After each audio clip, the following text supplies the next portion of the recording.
On va prier. Père, nous te rendons grâce au nom souverain de Jésus. Nous recommandons ce moment entre tes mains. Prends contrôle et glorifie ton Saint-Nom. Dans le nom de Jésus, j'ai prié. Amen. Voilà, bien-aimés, je voudrais commencer mon incipit par cette déclaration de l'apôtre Paul qui dira « Paulos, doulos Iesu Christo, dia telemato teiu, me andros ». Il dit Paul, serviteur de Jésus-Christ, ou esclave de Jésus-Christ, par la volonté de Dieu et non pas d'un homme. La première chose que je voudrais que les gens comprennent aujourd'hui, c'est que c'est Dieu qui appelle au ministère.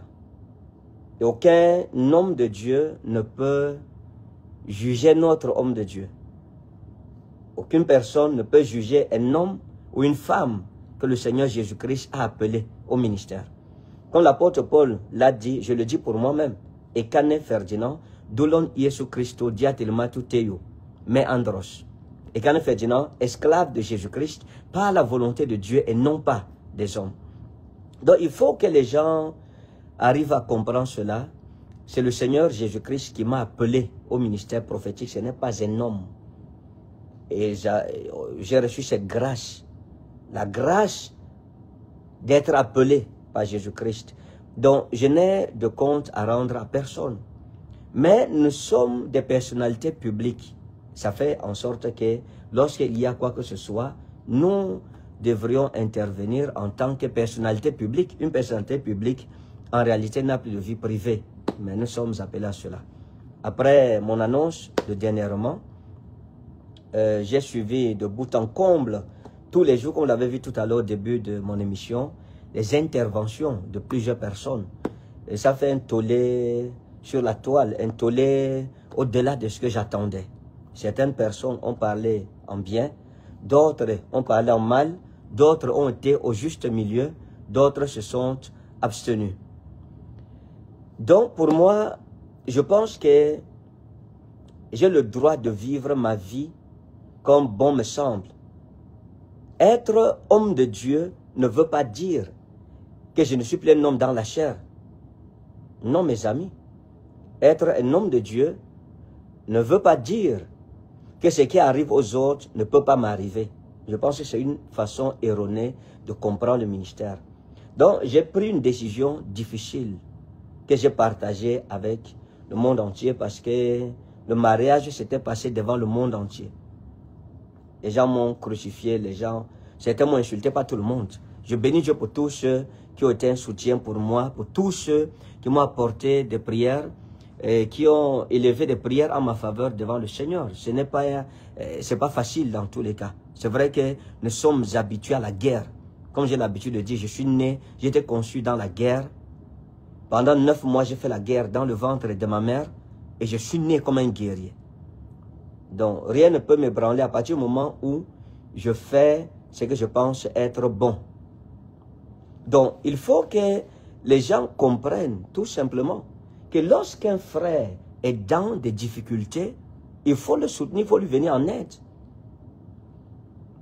Il faut le secourir. Si j'ai pris la décision de me séparer de Maman Alexandra, c'est ma décision à moi. Elle est personnelle.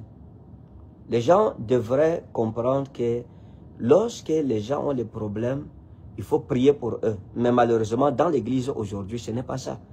Tellement de haine, tellement d'insultes. La Bible dit injuries, de gloire. Et il faut reconnaître que ce n'est que dans l'église qu'on a vu des choses comme ça, qu'on voit ce genre de choses en fait. C'est dans l'église de Jésus-Christ qu'on voit ce genre de choses. Dans ce que vous ne souffrez même plus de l'épreuve que vous traversez, mais vous souffrez plus de ce que vos frères et vos sœurs disent contre vous. Mais je bénis Dieu pour ceux qui sont demeurés loyaux, pour ceux qui m'ont soutenu, pour ceux qui ont soutenu Maman Alexandra, qui ont été là pour elle, et pour tous ceux qui ont pris, comment je vais dire ça, qui nous ont donné des mots, qui m'ont donné des mots encourageants. J'ai suivi les directs, j'ai suivi les interventions sur les réseaux sociaux, j'ai tout suivi du début jusqu'à la fin. Et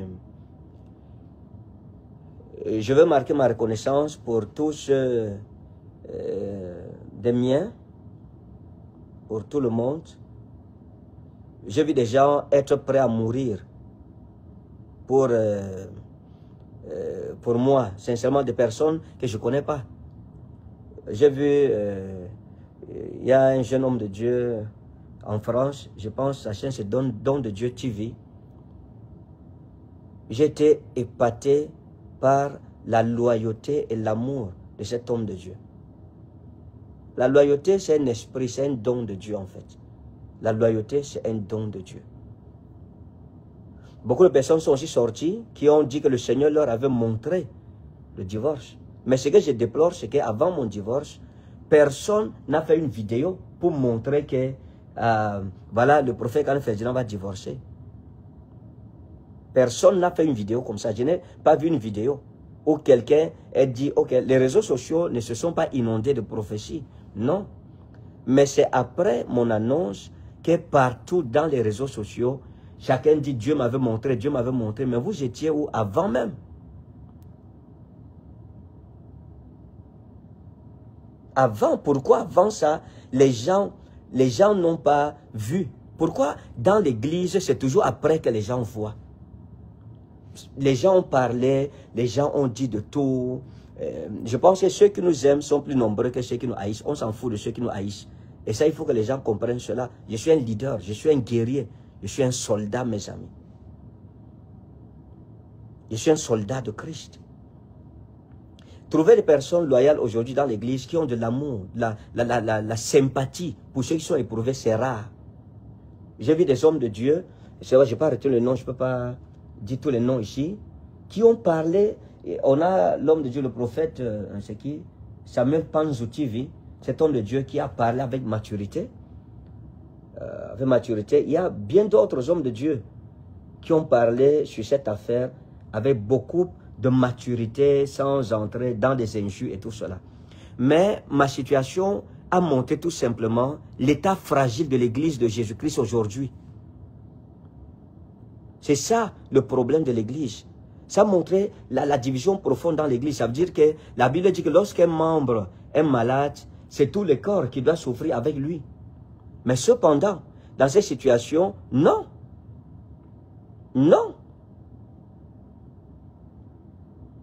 Beaucoup de personnes se sont désolidarisées, m'ont insulté et tout cela.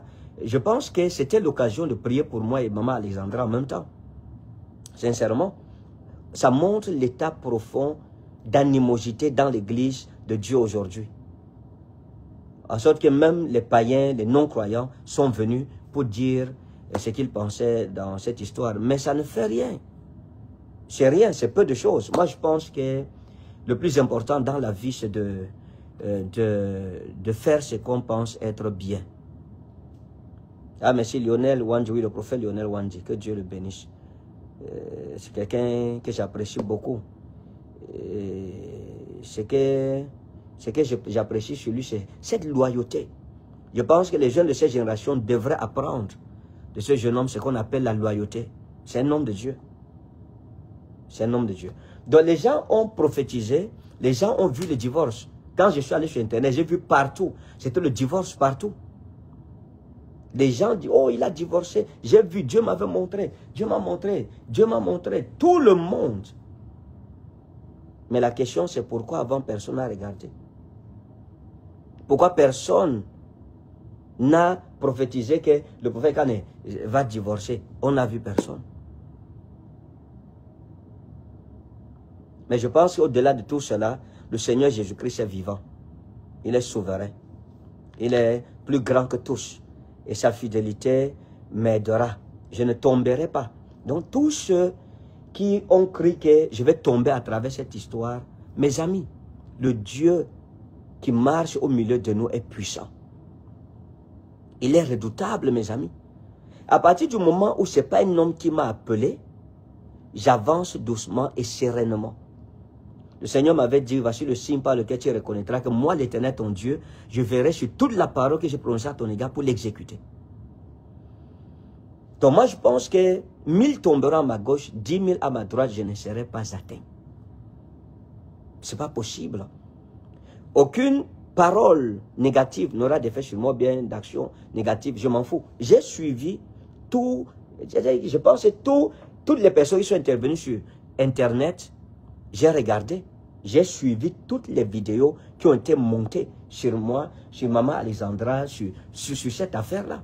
Les gens sont même allés jusqu'à dire des choses que moi je n'ai pas dit dans ma communication. Dans ma communication, je n'ai jamais parlé de divorce ou de répudiation. Je n'ai jamais cité le nom d'une maladie. Non. Jamais de la vie. Donc, mes amis, je pense que l'Église de Jésus-Christ au Cameroun et dans le monde entier aujourd'hui, il faut prier. Il faut prier.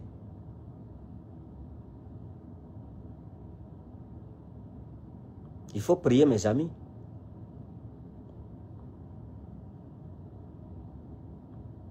Je veux dire merci à tous mes fils qui ont été là à mes côtés pour m'encourager.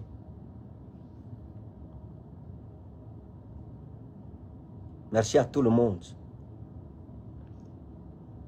Merci à tout le monde. Il y a des gens qui ont été là, qui m'ont encouragé, qui ont écrit. Nous leur disons merci. Je dis merci à ces personnes. Bon, pour le reste, vraiment, je n'interviens pas dans vos choix. Donc, je ne peux pas permettre à quelqu'un d'intervenir dans mes choix. Moi, non. Non, mes amis. J'ai pris une décision. Si ça plaît à quelqu'un, ok. Ça ne me plaît pas, je ne cherche pas à plaire à qui que ce soit. Non. Mais, il faut comprendre qu'il y a un adage en hébreu qui dit Naftulay Elohim Niftalti. J'ai combattu les guerres d'Elohim. Non. Il ne faut pas déranger les gens. Il ne faut pas déranger comme ça. C'est même quelle histoire ça. C'est quelle histoire. C'est quelle histoire ça où tout le monde va venir parler et dire et raconter n'importe quoi. Moi, je ne sais pas.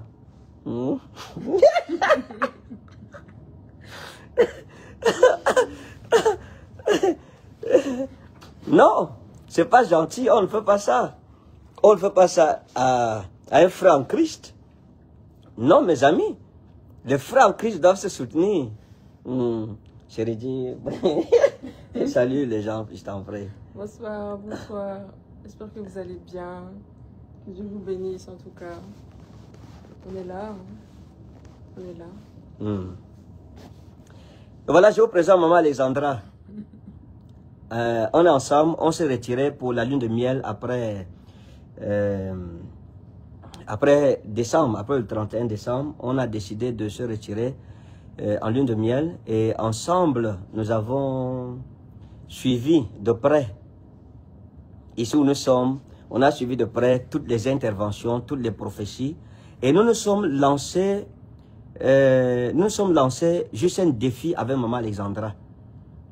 Nous étions en train de nous poser la question, quel prophète va se lever dans tous les directs pour prophétiser que le prophète de Kane Ferdinand est avec son épouse en lune de miel. On n'en a pas vu un seul. On a suivi tous les lives.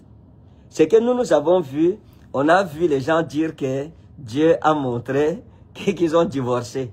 On n'a pas divorcé. On ne s'est jamais séparés. On est toujours ensemble par la grâce du Seigneur. Jésus de Nazareth, Maman Alexandra, vous la voyez, toujours ravissante. Donc, elle m'a mis tellement la pression en fin d'année qu'il fallait qu'on vienne en lune de miel. Tellement de pression et donc on a décidé de se retirer et pour jouir de la lune de miel. Donc, maintenant la question qu'il faut poser, j'ai une question à poser à l'église. Maintenant on entre dans les choses sérieuses, chérie. C'est ça ou c'est pas ça? C'est ça. Qu'est-ce qu'on avait dit? On attendait quoi ici sur les réseaux? Quand on fait les directs, tu te souviens? On attendait une personne en tout cas qui allait dire l'état des choses, c'est-à-dire qu'on était ensemble en lune de miel. On n'a rien vu. Personne. Aucun prophète dans toute l'église de Dieu, de tous ceux qui sont intervenus, personne, Dieu n'a dit à personne que va dire à l'église, ainsi par l'Éternel, mon serviteur, ma servante, se sont retirés. Et à l'heure, ils sont en train de suivre tous les directs. Personne n'a vu ça.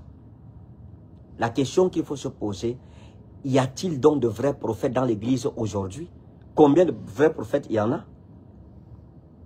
Personne. Et ceci doit nous enseigner une leçon fondamentale.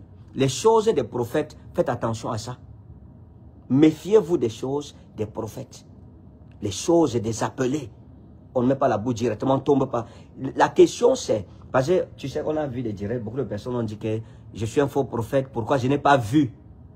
Maintenant, la réponse que je donne, c'est vous. Pourquoi vous ne voyez pas ça? Si je ne faisais pas le direct avec ma femme, personne ne trouverait qu'ils ont voyagé. Ils se sont retirés de tous les bruits de la terre pour jouir de leur mariage. Pourquoi aucun prophète n'a vu ça? Pourquoi?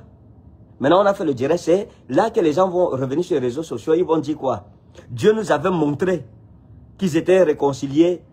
Oh, Dieu nous avait montré qu'ils avaient divorcé. Après, ils sont retournés au tribunal, ça s'est arrangé. Dieu nous avait montré qu'ils étaient ensemble.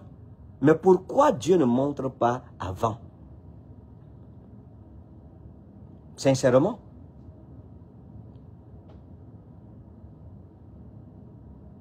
Non, sincèrement, mes amis. On n'a jamais divorcé. Vous savez ce que c'est que le divorce? Non, mes amis. Pourquoi aucun prophète? Nous, on est aveugles. D'accord, il n'y a pas de problème. Je suis aveugle. Et Seigneur, ouvre mes yeux. Vous alors, les vrais prophètes de la Bible, je suis un faux prophète. Vous êtes sortis sur Internet. Vous avez parlé. Pourquoi votre Dieu ne vous a pas dit? Quand le Seigneur m'a appelé, il m'a dit ceci. Quand le temps sera accompli, tu te lèveras et tu demanderas à plusieurs, où est votre Dieu? Je demande donc la question. Je pose la question et je la repose. Tous ceux qui sont montés dans les réseaux pour dire que le prophète Al-Faydan, c'est un faux prophète. Il voit dans son église, pour sa famille, il n'a pas vu. J'ai vu. La question c'est, toi, pourquoi tu n'as pas vu? Comme Dieu est avec toi, il n'est pas avec moi. Pourquoi vous n'avez donc pas vu que l'homme là et sa femme, ils n'ont aucun problème? Ils sont en lune de miel. Il y a la lune, il y a le miel. On est bien, on va vous montrer tout à l'heure, si vous voulez, une belle vue. Hein? Chérie, je te donne la parole, pardon. Parce que j'ai trop parlé. Nous vous annonçons officiellement la rentrée ministérielle 2025. Ça sera puissant. Ça sera extraordinaire. Maman Lisandra est mon ambassadeur nommé pour la France, pour l'Europe.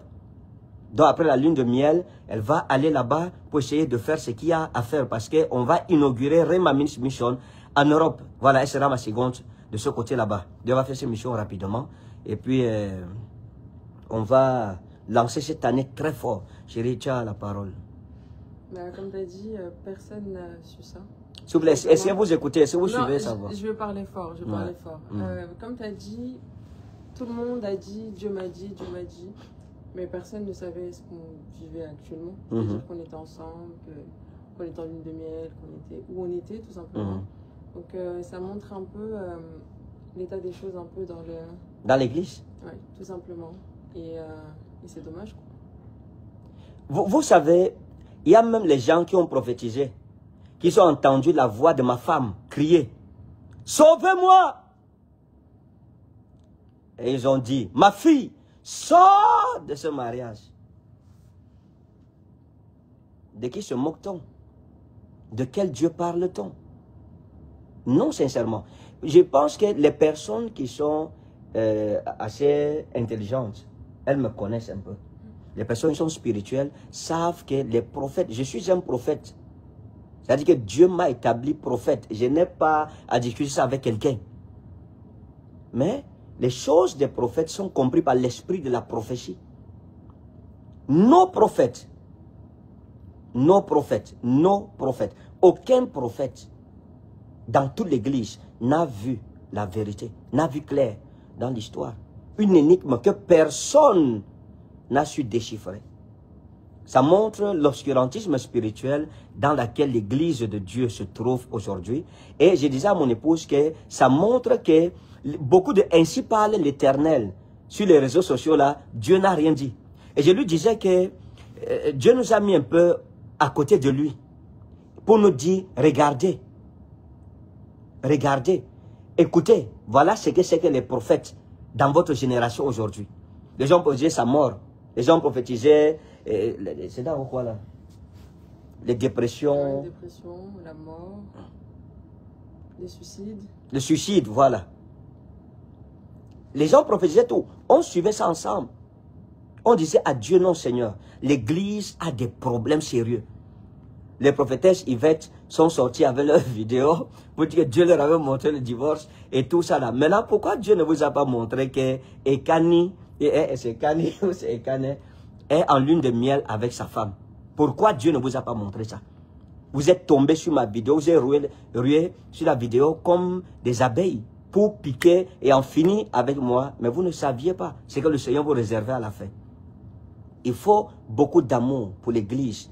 On a besoin d'amour dans l'église. On a besoin de pardon. Lorsqu'un membre souffre, au lieu de venir faire n'importe quoi, prions.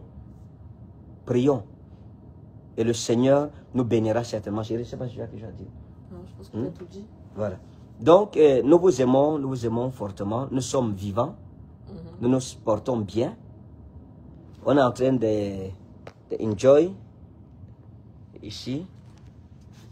Est-ce qu'on a même besoin de montrer ça, chérie? Qu'est-ce que tu penses, quoi? On a besoin de montrer, chérie. Ça va, non? Ou bien? Comme tu veux. On est en train de enjoy. Attends. Un instant. Tu vas montrer la vue? Ouais, juste la vue. Bon, hein?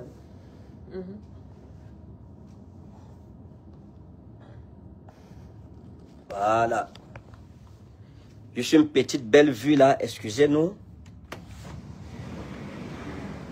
Que c'est beau le mariage, que c'est beau le mariage, que c'est beau le mariage, comme l'Éternel a voulu.